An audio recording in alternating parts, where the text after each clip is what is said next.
Sounds good.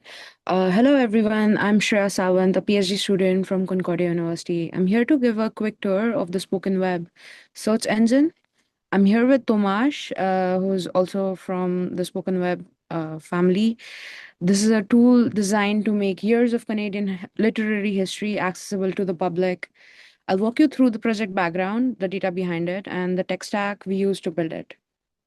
Spoken Web is a research network dedicated to preserving sound. Canadian poets and writers have been recorded on everything from reel to reel tape to digital SD cards. Our goal is to digitize these artifacts and metadata, which are often stuck in boxes or local archives, and make them searchable and listenable for researchers and the public. The Spoken Web Research Partnership developed a metadata schema and cataloging process. It includes descriptive fields like title and contributors, contents, with controlled vocabularies for genre and production context, indigenous nation names, material artifact descriptions, fields such as track configuration, digital file descriptions, archival hierarchies, so collection, series, and subseries descriptions. The central entity is the event, which can be composed of many material artifacts and digital files. This is what we build with Blacklight, the spoken web search engine. It acts as the discovery layer for that database. It allows users to search and filter recordings by any field in the schema, such as place, contributor, content, related works, date, and crucially, where rights allow, users can listen to the digitized audio, bridging the gap between metadata and the actual sonic experience.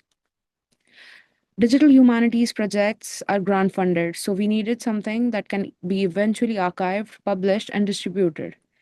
We wanted to we wanted to be it to be reproducible and not have the only working system to be deployed. So we opted for Docker. We use Blacklight version 8. Our search index is powered by Solar version 9. To get data from our database into Solar, we use a Python ETL pipeline to clean the data, followed by Tragic to map it into the Solar index. The repository you're looking at today contains the full Dockerized source code. It will be visible in the demo later. The release has been also deposited to Zenodo for discoverability and long-term preservation. We prioritize developer experience. You can spin up the entire stack, search app, Solar index, and the data ingestion with a single Docker compose command. This ensures that developers across different institutions in Canada can work in the exact same environment, eliminating it works on my machine issues. So here we go for the demo.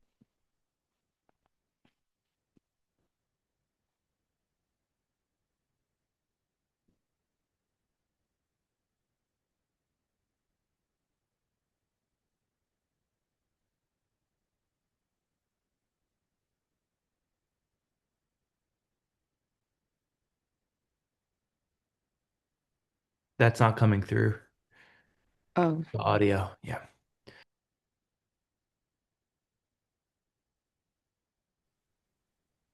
Welcome to the demo for the Spoken Web search engine. In this walkthrough, I'll highlight how the system manages data, the Docker files used to build our develop. sorry. Welcome to the demo for the Spoken Web search engine. In this walkthrough, I'll highlight how the system manages data, the Docker files used to build our development environments, and the metadata structure presented on the website. When you visit search.spokenweb.ca, you're greeted by the homepage. On the left-hand side, you'll find a set of facets that allow you to filter your search, and on the right-hand side, you can Is it audible now? Yes, we Yeah, can it's hear working you. great. Thank you. collections.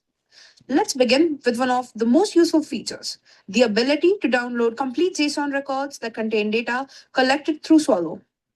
These records can be downloaded either in batches or individually. Here's how you would download a batch JSON file. When viewing an individual record, you'll see options to download the corresponding JSON or a text file. These downloads contain all the details displayed on the website, organized in a structured format to support researchers in their work. Next, you can explore all the structured fields associated with each record.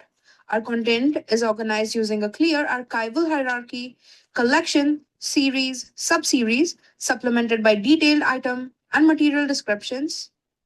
that help classify records precisely.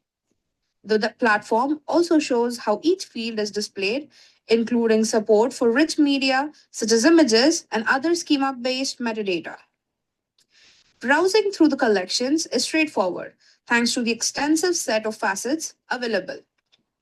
Many records even include full transcripts, making the content more accessible and easier to analyze. For example, in this Concordia University recording, we have also open sourced our code base through both GitHub and Zenodo. During the transfer of the code base across multiple developers, we encountered several dependency issues related to different Blacklight versions used in development and production. To address this, we adopted Docker to ensure consistent, reproducible environments. We now use dedicated Docker files to build images tailored to the application and its development needs. The Blacklight and Solar Docker files mirror our production setup, allowing us to thoroughly test any changes before deployment. The ETL Docker container handles Swallow API, interactions, data serialization, and cleaning with Python. And finally, the indexing of XML dataset files into the Solar core using Traject. This Docker Compose file brings all these pieces together, allowing the entire stack to be built with a single command while ensuring all dependencies are met using health checks and fallbacks. Additionally, the make file streamlines tasks such as cleaning residual files, rebuilding the full environment, or reloading datasets into the Solar cores. It also helps us create backups and snapshots of the Solar cores.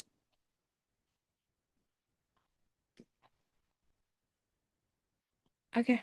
Thank you so much. That's about it. Thank you, Shreya. Yeah, that had some really interesting aspects. So thank you for sharing that.